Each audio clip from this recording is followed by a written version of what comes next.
ಕೃಷಿ ಇಲಾಖೆ, ಬೆಳಗಾವಿ ಮತ್ತು ಸಕ್ಕರೆ ಕಾರ್ಖಾನೆಯ ಆಶ್ರಯದಲ್ಲಿ ಬಹಳಷ್ಟು ಅರ್ಥಪೂರ್ಣವಾದಂಥ ರೈತರಿಗೋಸ್ಕರ ಸರ್ಕಾರ ಈ ಒಂದು ವೇದವಾಕ್ಯದೊಂದಿಗೆ ಈ ಕಾರ್ಯಕ್ರಮವನ್ನು ಹಮ್ಮಿಕೊಂಡಿದ್ದೇವೆ. ಈ ಕಾರ್ಯಕ್ರಮದ ವೇದಿಕೆ ಮೇಲೆ ಆಸೀನರಾದಂಥ ನಿಮ್ಮೆಲ್ಲರ ಹೆಮ್ಮೆಯ ಮುಖ್ಯಮಂತ್ರಿಗಳಾದಂಥ ಸಿದ್ದರಾಮಯ್ಯ ಸಾಹೇಬ್ರೆ, ಜಿಲ್ಲಾ ಉಸ್ತುವಾರಿಗಳಾದಂಥ ಸತೀಶಣ್ಣ ಜಾರಕಿಹೊಳಿ ಅವರೇ, ಕೃಷಿ ಸಚಿವರು ಆತ್ಮೀಯ ಸಹೋದರರಾದಂಥ ಚೆಲ್ವ ನಾರಾಯಣನ ಅವರೇ, ಸಕ್ಕರೆ ಸಚಿವರಾದಂಥ ಶಿವಾನಂದ ಪಾಟೀಲ್ ಅವರೇ, ನಮ್ಮ ಸರ್ಕಾರದ ಚೀಫ್ ವಿಪ್ ಆದಂಥ ಅಶೋಕಣ್ಣ ಪಟ್ಟಣ್ ಅವರೇ, ಕಿತ್ತೂರು ಶಾಸಕರಾದಂಥ ಬಾಬಾ ಸಾಹೇಬ್ ಪಾಟೀಲ್ ಅವರೇ, ಚಿಂಗ್ಳೆ ಅವರೇ, ಸೆಲ್ವಕುಮಾರ್ ಅವರೇ, ಆಯುಕ್ತರೇ, ಸಂಬಂಧಪಟ್ಟಂತ ಎಲ್ಲ ಅಧಿಕಾರಿ, ನಾನು ಜಾಸ್ತಿ ಹೊತ್ತು ಮಾತನಾಡೋದಿಲ್ಲ. ಆದರೆ ಒಂದೇ ಮಾತನ್ನು ಹೇಳಲಿಕ್ಕೆ ಬಯಸ್ತೇನೆ. ಕಾಲ ಬದಲಾದ ಹಾಗೆ ರೈತರು ಕೂಡ ವ್ಯವಸಾಯದಲ್ಲಿ ಬದಲಾವಣೆಯನ್ನು ಕಂಡು ಹಿಡ್ಕೊಳ್ಬೇಕು. ಅದಕ್ಕೋಸ್ಕರ ನಮ್ಮ ಸರ್ಕಾರ ಕಾಲ ಕಾಲಕ್ಕೆ ತಮಗೆ ಮಾರ್ಗದರ್ಶನವನ್ನು ಕೊಡುವುದರ ಮುಖಾಂತರ ತಮ್ಮ ಇಳುವರಿ ಹೆಚ್ಚಾಗಲಿಕ್ಕೆ ಸಹಾಯ ಮತ್ತು ಸಹಕಾರವನ್ನು ಮಾಡ್ತಾ ಇದೆ.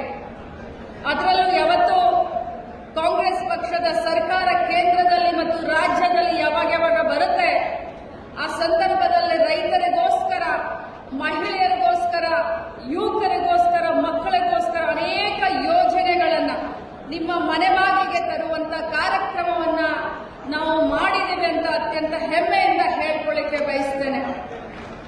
ತಮಗೆಲ್ಲರಿಗೂ ಗೊತ್ತಿರಬಹುದು,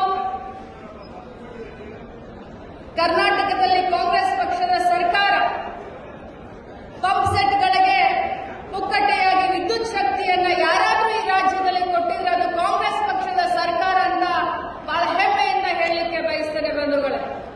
ಈಗ ರೈತರಿಗೆ ಒಂದು ಪ್ರೋತ್ಸಾಹವನ್ನ ನೀಡಲಿಕ್ಕೆ ಹಾಲಿನ ಬೆಲೆಯನ್ನ ಜಾಸ್ತಿ ಮಾಡಿದಂಥವ್ರು ಯಾರಾದರೂ ಇದ್ರೆ ಅದು ನಮ್ಮ ಪಕ್ಷದ ಸರ್ಕಾರ ಮತ್ತು ಮಾನ್ಯ ಮುಖ್ಯಮಂತ್ರಿಗಳು ಅಂತ ಹೇಳಲಿಕ್ಕೆ ಬಯಸ್ತೇನೆ. ಯಾವುದೇ ಸಂದರ್ಭದಲ್ಲಿ ರೈತರಿಗೆ ಅನಾನುಕೂಲ ಆದಂತ ಸಂದರ್ಭದಲ್ಲಿ ನಾವು ಇಂಟರ್ವ್ಯೂನ್ ಆಗಿ ರೈತರ ಸಾಲ ಮನ್ನಾ ಆಗಿರಬಹುದು ಮತ್ತು ಮೊನ್ನೆ ಬಹಳ ದೊಡ್ಡ ಪ್ರಮಾಣದಲ್ಲಿ ಈ ಭಾಗದಲ್ಲಿ ಕಬ್ಬಿನ ಬೆಲೆಗೋಸ್ಕರ ರೈತರು ಹಗಲು ರಾತ್ರಿ ಹೋರಾಟವನ್ನ ಮಾಡಿದಾಗ ಸರ್ಕಾರ ಇಂಟರ್ವ್ಯೂನ್ ಆಗಿ ಸರ್ಕಾರದ ವತಿಯಿಂದ 50 ರೂಪಾಯಿ ಮತ್ತು ಕಬ್ಬಿನ ಫ್ಯಾಕ್ಟರಿ ಮಾಲೀಕರ ಒಂದು 50 ರೂಪಾಯಿಯನ್ನ ಕೊಡುವಂತ ಒಂದು ದಿಟ್ಟ ನಿರ್ಧಾರವನ್ನು ತೆಗೆದುಕೊಂಡಿದ್ದು ಇದೇ ನಮ್ಮ ಕಾಂಗ್ರೆಸ್ ಪಕ್ಷದ ಸರ್ಕಾರ ಮತ್ತು ಮಾನ್ಯ ಮುಖ್ಯಮಂತ್ರಿಗಳು ಅಂತ ಹೇಳಲಿಕ್ಕೆ ಬಯಸ್ತೇನೆ. ಬಹಳಷ್ಟು ಅಧಿಕಾರಿಗಳು ಹೇಳ್ತಾ ಇದ್ರು, ಸತೀಶಣ್ಣ ಅವರು ಹೇಳಿದ ಹಾಗೆ ಏನು ನಮ್ಮ ಕೃಷಿ ಸಚಿವರು ಚೆಲುವನಾರಾಯಣ ಸ್ವಾಮಿ ಅವರು 30 ತಿಂಗಳಿಂದ ಏನು ಕೃಷಿ ಸಚಿವರಾದ ಮೇಲೆ ಈ ಒಂದು ಇಲಾಖೆಗೆ ಒಂದು ಬದಲಾವಣೆಯನ್ನ ತರೋಣ ಅಂತ ಹೇಳಿ ನಮ್ಮ ರಾಜ್ಯದ ಎಲ್ಲ ಜಿಲ್ಲೆಗಳಿಗೆ ಪ್ರವಾಸ ಮಾಡಿ ರೈತರ ಅನಾನುಕೂಲ, ರೈತರು ಏನು ಹೇಳ್ತಾರೆ ಅನ್ನೋದನ್ನ ತಿಳ್ಕೊಂಡು ಸಮಗ್ರವಾದ ವಿದ್ಯಾವನ್ನ ಮಾಡಿ ಈ ಒಂದು ಸಮಗ್ರವಾದ ಬದಲಾವಣೆ ತರಲಿಕ್ಕೆ ಪ್ರಯತ್ನವನ್ನ ಮಾಡ್ತಾ ಇದ್ದಾರೆ. ಅವರಿಗೆ ಒಳ್ಳೆಯದಾಗಲಿ ಅಂತ ಕೇಳ್ತೇನೆ.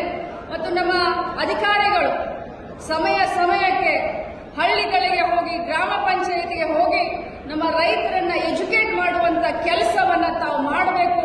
ಬರೀ ಆಫೀಸ್ನಲ್ಲಿ ಕೂಡಬೇಡಿ. ಯಾಕಂತಂದ್ರೆ ಹೇಳ್ತಾರೆ, ಕೋಟಿ ವಿದ್ಯೆಗಿಂತ ಮೇಲೂ ಮೇಟಿ ವಿದ್ಯೆ ಅಂತ ಹೇಳ್ತಾರೆ.